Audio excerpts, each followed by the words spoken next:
All right, welcome back to the Unhindered You and my first bike.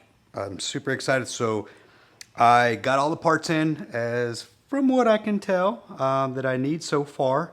And to kind of catch up anybody that's coming in, I got a free bike. It's my very first bike. It's been sitting for quite a while. I think for about 10 years. Buddy said it ran 2 years ago. However, it was sitting in a shed for quite some time. So I tore it all apart and recognized there were some things I need to get in order for this thing to run good once I get it up and running. So started off with needed a chain, and so might as well do some sprockets. So went to Rocky Mountain, got the Aero Steel rear sprocket, got a new front sprocket, got a sprocket hardware kit because those are all rusted and might as well change it out.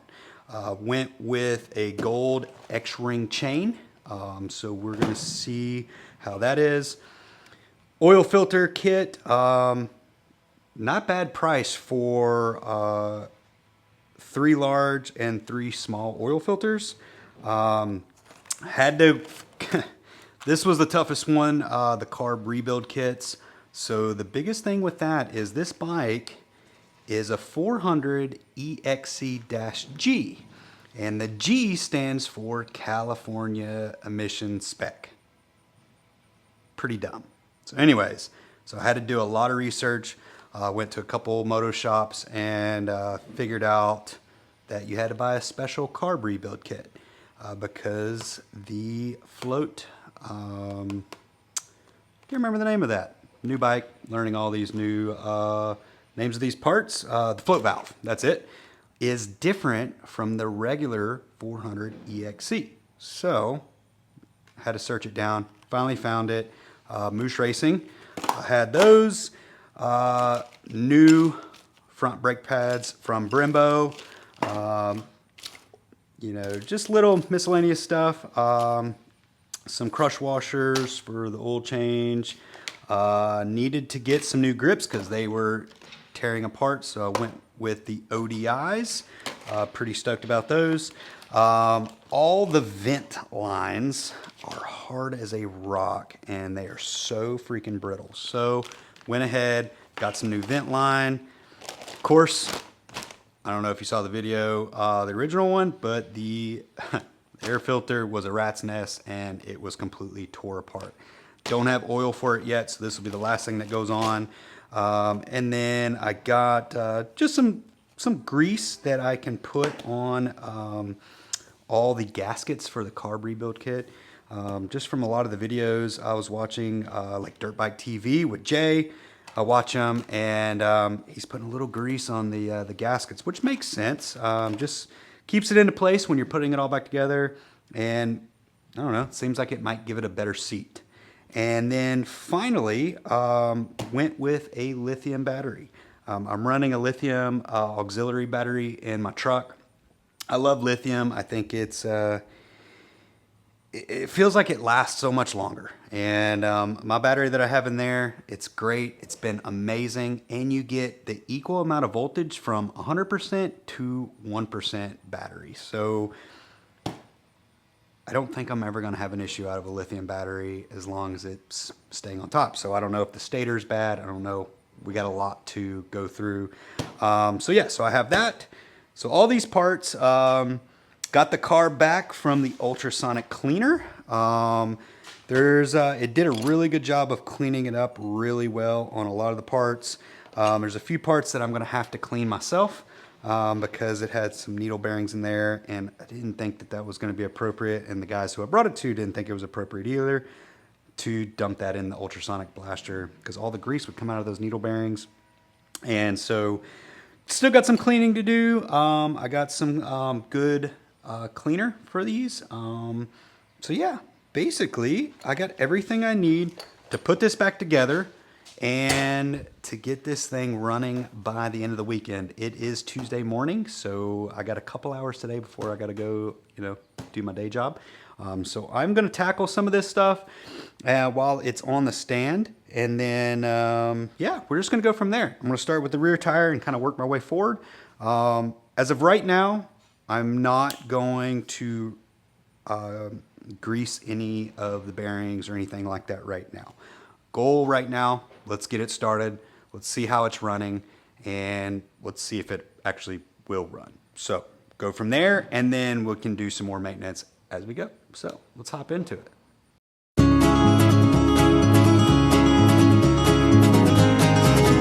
To the town of Agua Fria came a stranger one fine day. Hardly spoke to folks around him, didn't have too much to say. No one dared ask his business, no one dared to make a slip, for the stranger there among them wore a big iron on his head. Okay, so got the, that's pretty funny. Okay, got the new rear sprocket on. I am going to have to change these bearings out. I noticed there was a little bit of a grinding in one of the bearings, so that means there's some dirt and silt in it. However, for now, it is what it is. Also, realize that these rear brake pads are, they're okay, but might as well change them. Should have just ordered a rear pair as well, but whatever. This is an interesting, I don't know, like all the videos I watched, it just seemed like it was way easier for them. On this bike, it's got these spacers that go into the external seals, and that's what rests on the actual swing arm itself. So I thought that was a little interesting because they were kind of a pain in the butt to get the tire on because they kept falling out. But it's on. And so what I'm going to do now is, I got to change that front sprocket. I don't have the sprocket tool or anything like that, so I'm going to have to improvise a little bit. Let's see what I got as tool wise. Otherwise I got to order another $40 part. This is going to have to wait. So what I'm going to do is I'm going to watch a couple videos before I put this chain on, just so I know, like, hey, this is where you put your wheel first, then you do your chain, and then you know where to cut the chain and how to tension it and all that other stuff. I have the manual, so it kind of tells me like what the tension should be. However, I just like to double check my work. So I'm gonna kind of see what I can do next, see if maybe I can get that front sprocket off, change that. Also, what I noticed is I went back to a stock sprocket tooth. I felt like that was going to be important for me as just a new rider to learn from the bike itself. Also, I didn't know it had upgraded sprockets, so I just wanted to go back to stock. I felt like that was kind of important, just learning. But it has a different tooth sprocket, so my guess is the guy before this did some enduro stuff. He wanted a little bit more torque as he was going, but that's okay. We will grow to that place, but for now, stock is good. So yeah, let me see if I can get that front sprocket off, and we're gonna go from there. Cool. All right. Big iron on his head. It was early in the morning when he rode into the... Okay, so this is why I chose to change the front sprocket out. Obviously, I didn't know what a new one looked like. However, once I got the new one in, this one is pretty chewed up. It's kind of, I don't know. There's like a lip right there. Compared to the new, it looks way better. This one's also kind of nice. It's got some clean out ports in it, which is pretty sweet. So yeah, that actually worked off. I had it worked off. The tool that I had worked perfectly, worked well to get it right on off. I'm pretty stoked about that. So yeah, got to clean it up. It is nasty back there. No oil leaking, which that's good. That's a good sign. So I'm gonna go ahead and get the new one on. town. He came a-riding from the south side, slowly looking all around. He's an outlaw, loose and running, came a whisper from each lip, and he's here to do some business with.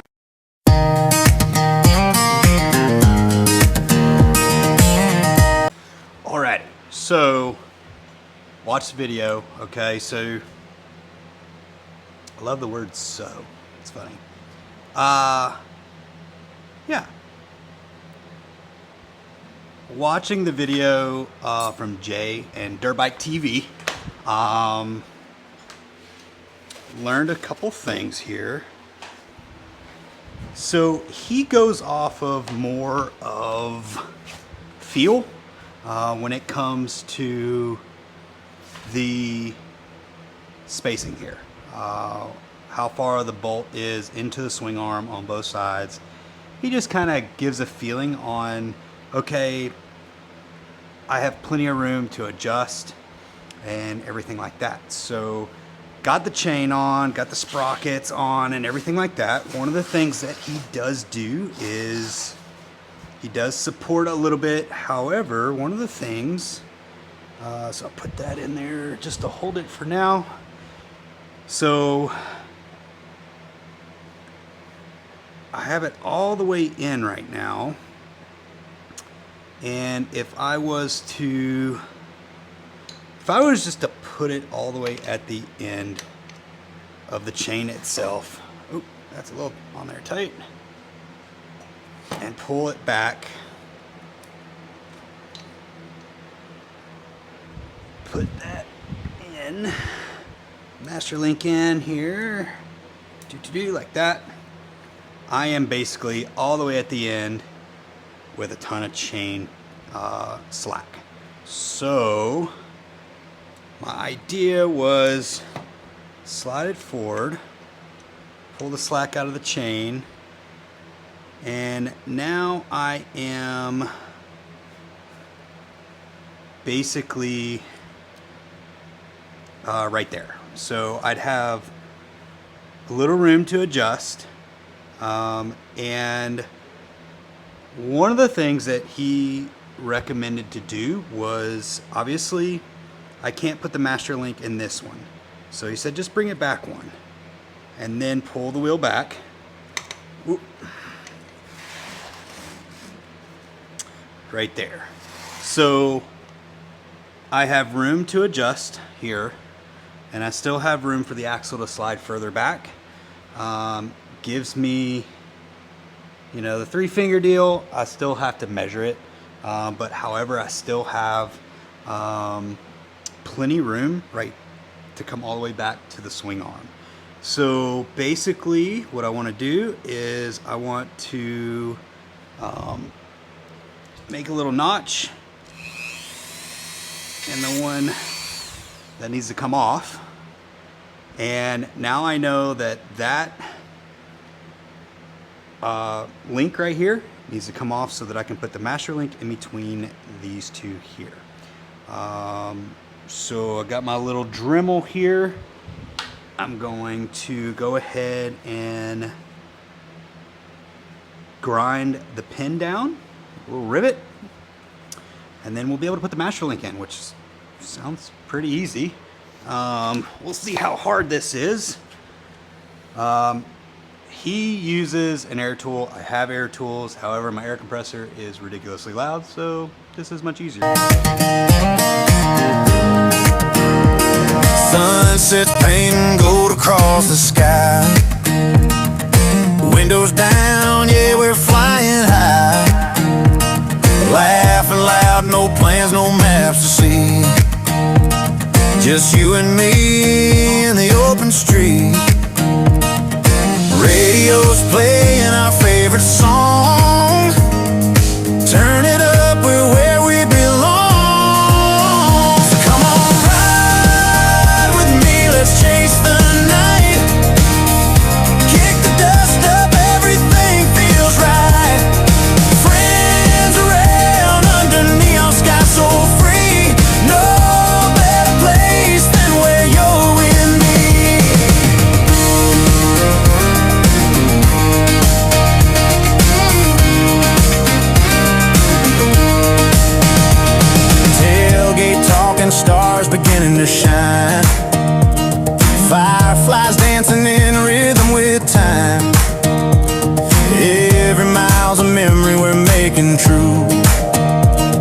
Got a whole world waiting, me and you. Radio's playing our favorite song. Turn it up, we're where we belong. So come on, ride with me, let's chase the night. Kick the dust up, everything feels right. Friends around under neon sky, so free. No better place than where you're with me.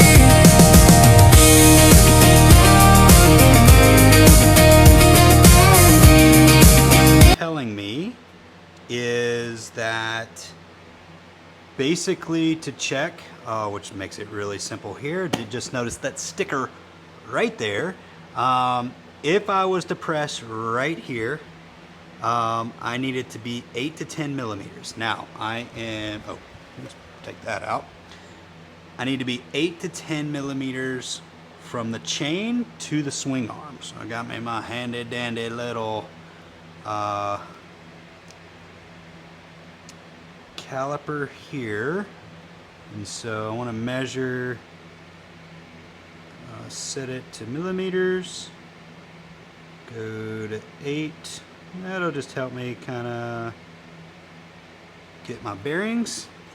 So I am not there, so let me go to 10, and so I'm at 10 there, and I'm not there. So that means I have to adjust it a little bit.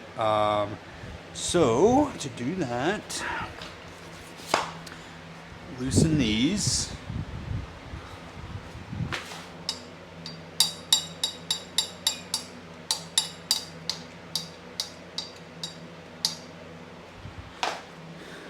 Loosen that nut there.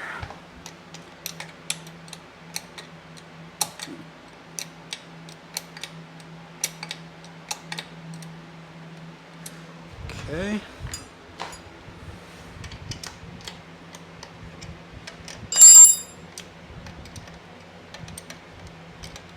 Oh, wrong way. Gotta go inwards.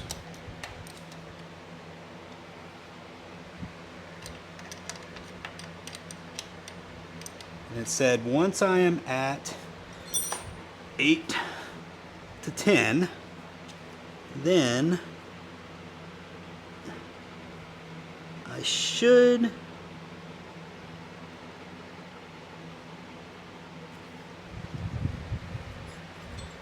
this top should be taut. So got a little bit to go here.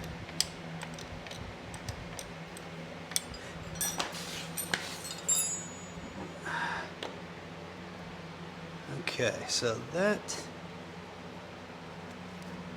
looks better.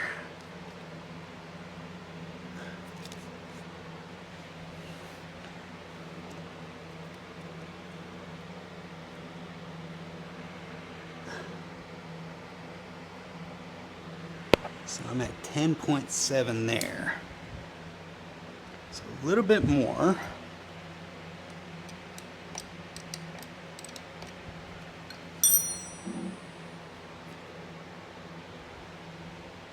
Now that's not tight, so I don't like that. I need it to be a little tight.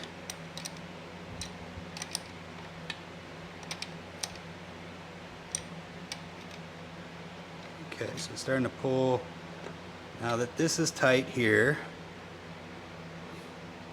and I'm pulling this up, if I was to crank this down more, I start feeling my fingers go down, and this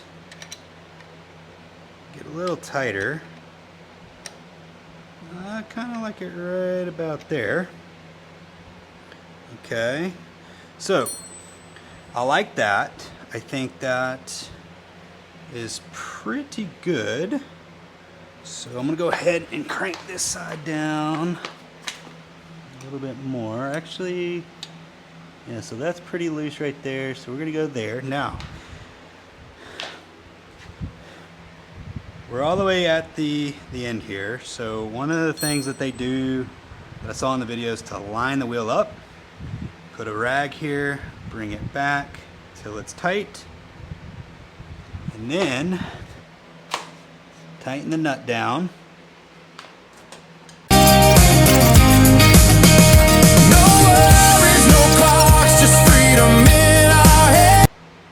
That's pretty tight. So I think like what I'll do is maybe once I get it together and everything, I will take it to a buddy of mine who knows what he's doing, have him check it, and then kind of go from there. So yeah, see what it is. But yeah, so far, chain, sprockets are on. That's torqued down. These are torqued down. One thing I did do that I learned from Dirt Bike TV was put some Loctite on the cone part. That just helps it, you know, stay in place, which I thought was pretty cool. And yeah, so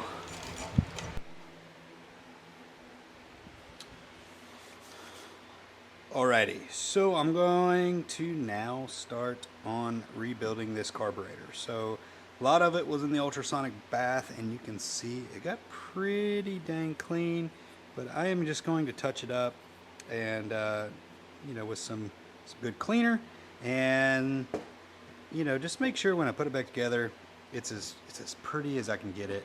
So this is gonna be kind of a daunting task for me. I feel like bushings aren't gonna be an issue. The screws that hold the bodies together, I don't think that's gonna be an issue. It's just like, do I remember where all the jets and everything go? So I might be having to pause this, watch a video or two, but there's several parts that couldn't go into the bath, so I'm gonna have to hand wash it. So I'm gonna go ahead and unbox my Moose Racing kits and get everything laid out here, so that I know exactly what needs to go where, because I got a mid-body kit and a regular carb kit.